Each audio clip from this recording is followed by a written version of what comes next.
Hi, if you ever feel frustrated in your relationships by some ongoing conflicts with people you love, one of the best things you can do is to practice unconditional acceptance and curiosity with strangers.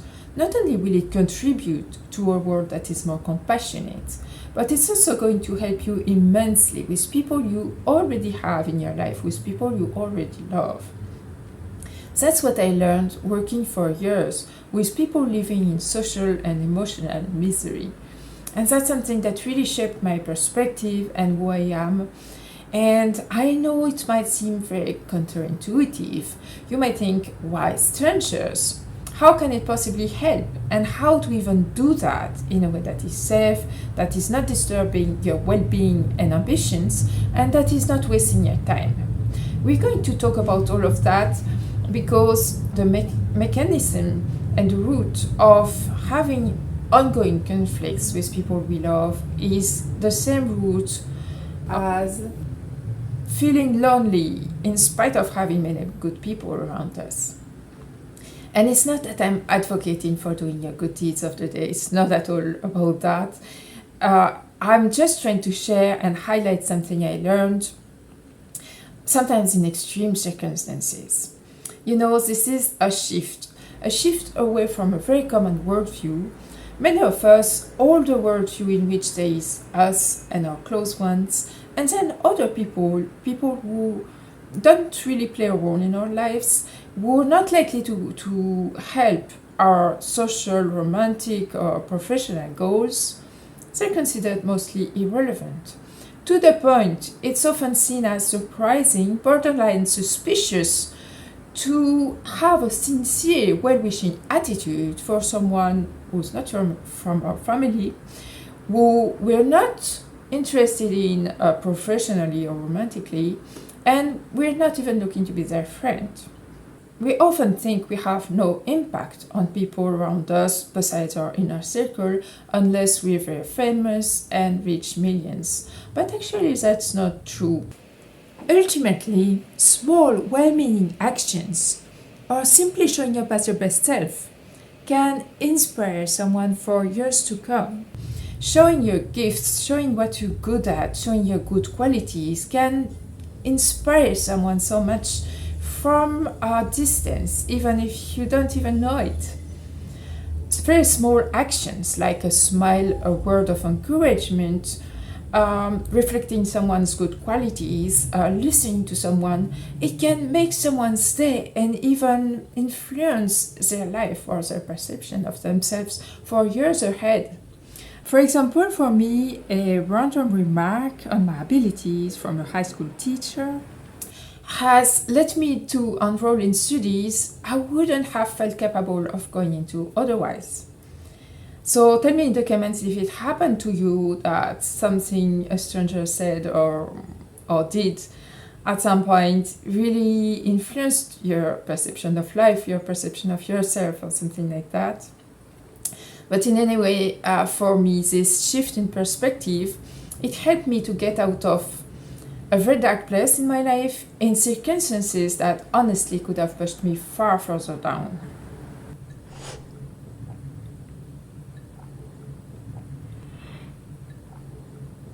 It's getting a little personal here because it refers to a difficult period of my life.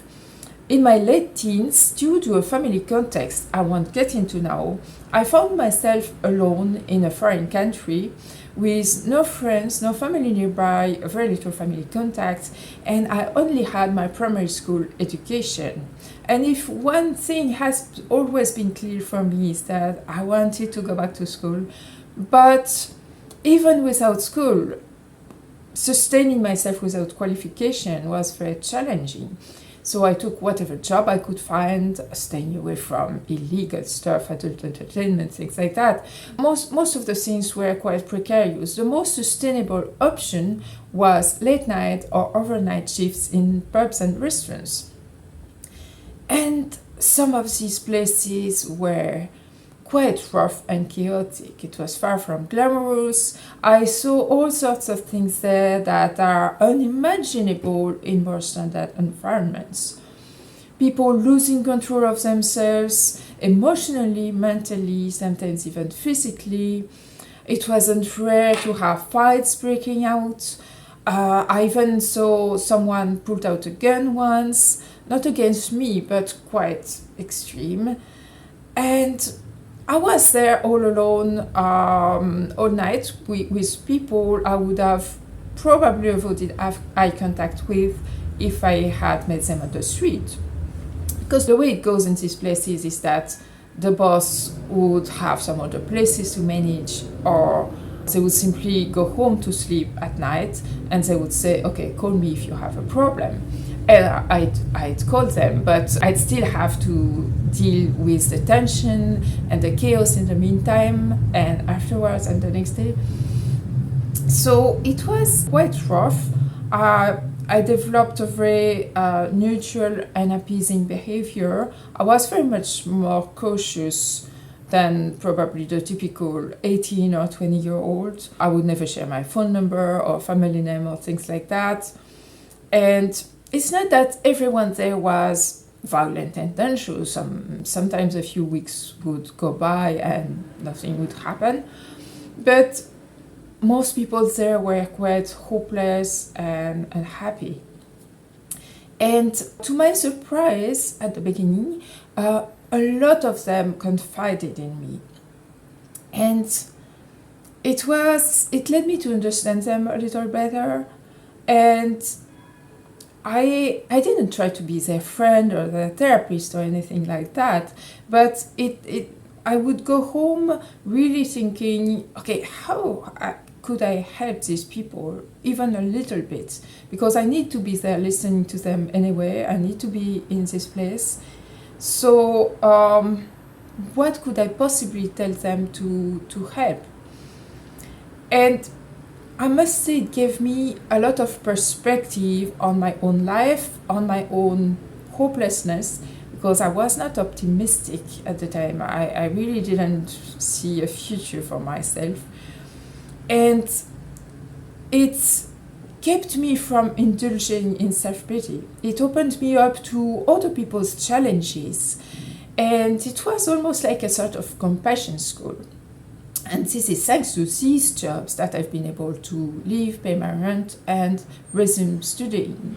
Obviously, it was not very healthy to be in these kinds of environments, but at the same time, it fueled my motivation to build a different life for myself. It pushed me to always go to school the next day, even if I had no sleep. And fortunately, my adult school program was scheduled in a way that it was half days. It was 4 or 5 hours a day only. So I would work all night and then go to school in the morning or in the afternoon. This is me studying and being a little sleep deprived. I'm in a very different place now. I got my master's degree. I worked in financial institutions. I got my coaching certifications. And I turned my life around beyond what I could imagine at the time. And that's basically the result of being so passionate about life transformation. But why am I telling you all of this? It's because I learned some very important things that you might be able to benefit from without getting into such extreme circumstances. I learned that I could have care and empathy for people who weren't close to me while still keeping good boundaries. I learned that these clients who I could have probably avoided eye contact with if I had met them on the street, I started noticing great qualities in them. Sometimes after a while they'd reveal some of their passions and dreams, and this is pretty incredible when it happens, because people who are very hopeless and desperate, they're usually not at all in touch with any of their passions and dreams. And they'd reveal that, and I really wanted them to get better. And believe it or not, people can perceive this, people can sense it, especially if it's neutral and not trying to fix them. They often told me that it was helpful to talk to me. It made them feel a little better and things like that. And it taught me that a non-judgmental presence can have a positive impact even without a formal training, even without having my life together and things like that.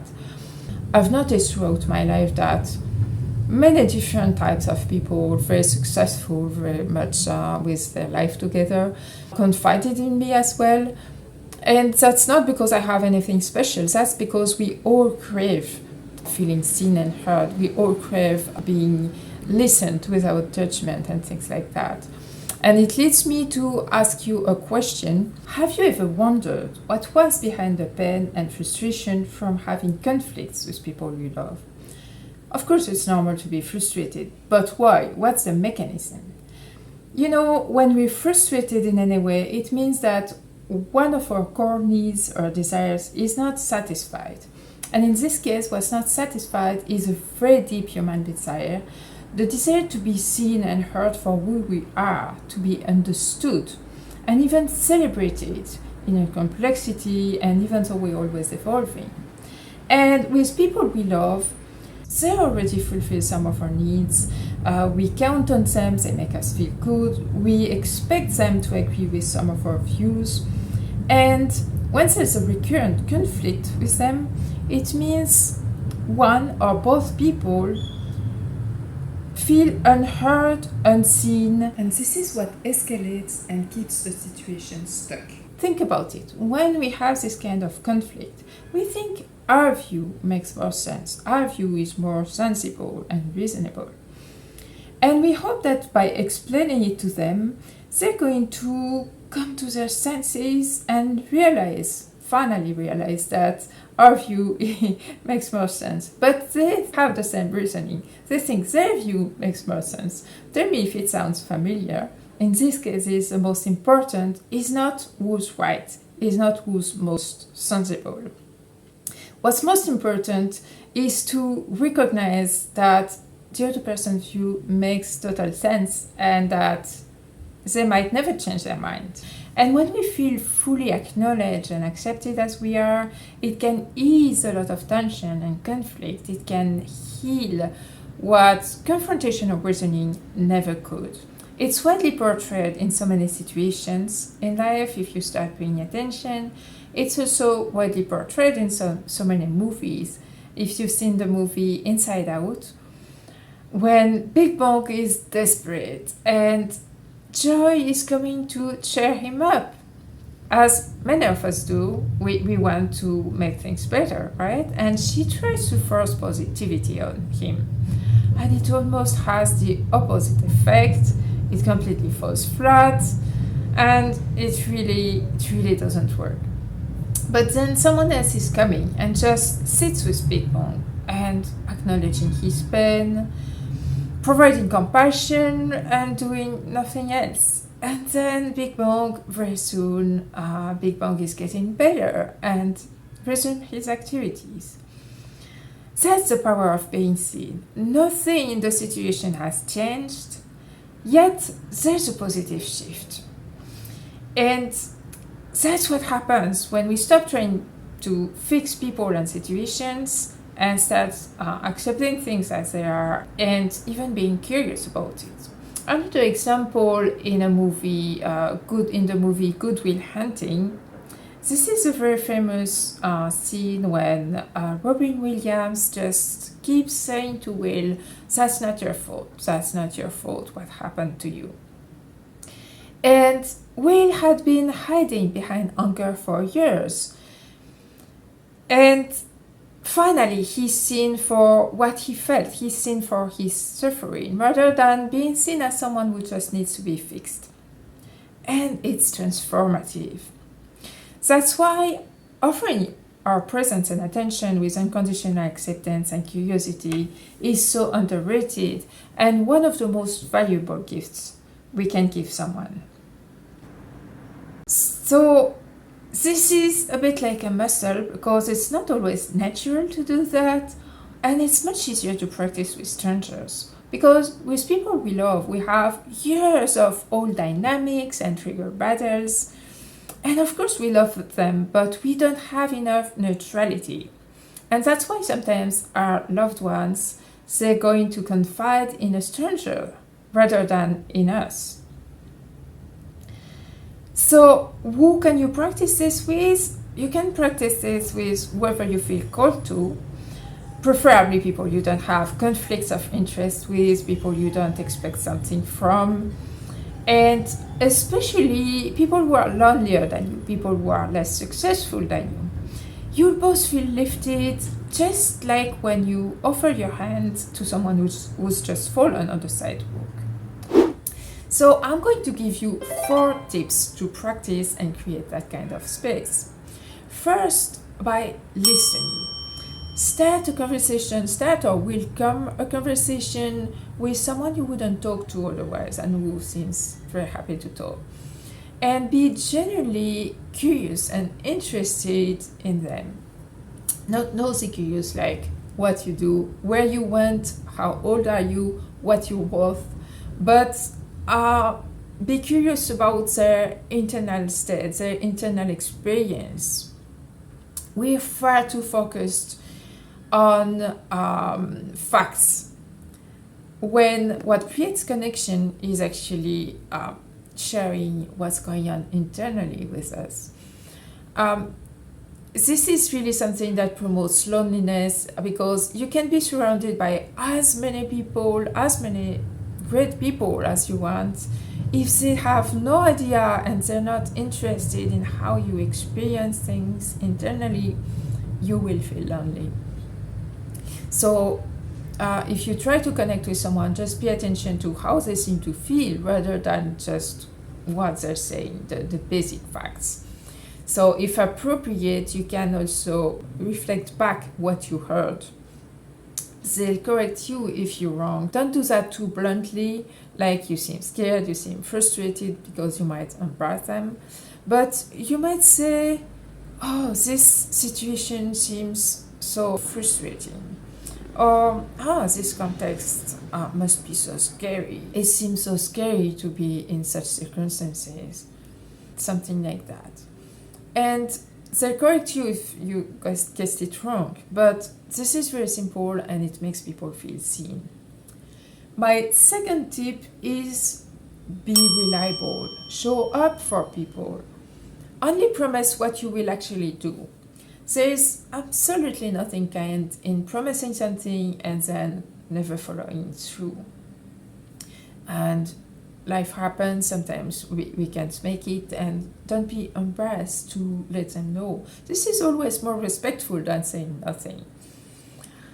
My third tip is provide encouragement to people who might need it. When you hear someone tell you something that they seem to care about, just offer some words of encouragement. People are not always what they appear to be. They might have no one to encourage them on that specific thing or in that specific moment. And it might make them feel better about themselves, it might make their day, and it might even help them to perform better. Last but not least, my fourth tip is reflect the good qualities you see in people back to them. Become an expert at noticing good qualities in people. I believe everyone has unique qualities, unique gifts that no one else has exactly in the same way. So not to say that you're going to notice the precisely unique qualities just in one conversation or anything, or even after 10 conversations, but if you see something, just let them know. You'd be surprised how many successful people doubt themselves a lot. Sure, they might know they have 1 or 2 good qualities that they're complimented on all the time, but they might not even know they have some other good qualities. And that might be very important for them to hear that. And everybody thinks it's not necessary to tell them. Also, the least successful people They might not be successful because they simply have no idea about what qualities they have, what quality to develop. And hearing you telling them, it's going to make them think. They're going to think, okay, does she really think I have this quality? Does he really think I have this quality? Oh, that's interesting. And they might do something with it. Like me with that high school teacher's remark, very random remark, and it really led me to enroll in studies I wouldn't have felt capable of going into otherwise. So the 4 tips I just gave you, it shouldn't be conditional to whether these people are close to you or not. You know, when we're young, we learn not to hit people we don't like. We learn not to hit people who are irritating, right?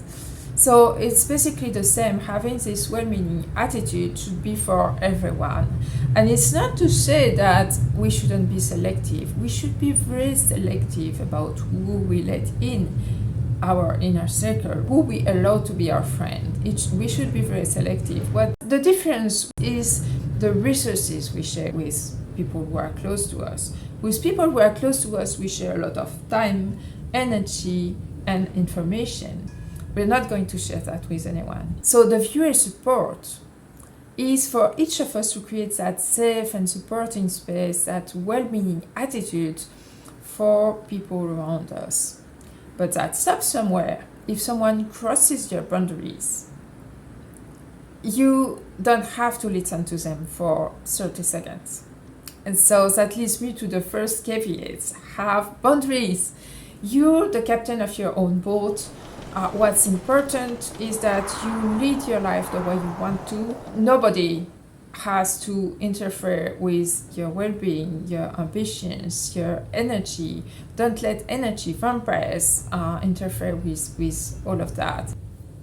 The second thing is, don't expect anything back in return for trying to help people, trying to be kind with people.